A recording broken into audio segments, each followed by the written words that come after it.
গিয়েছিলাম নওগাঁ পতিশ্বর কুঠিবাড়িতে, রবীন্দ্রনাথের কুঠিবাড়ি।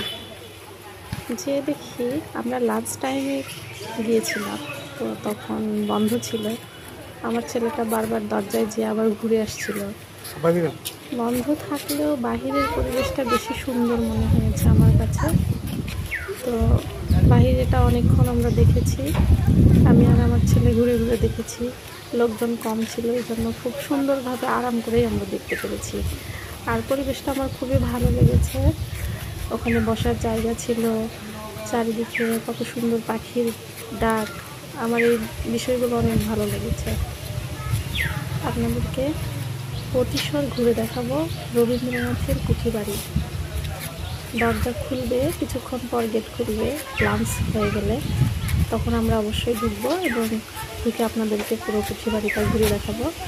এখন বাহিরের পরিবেশটা আমরা দুই মা বেটা দেখি।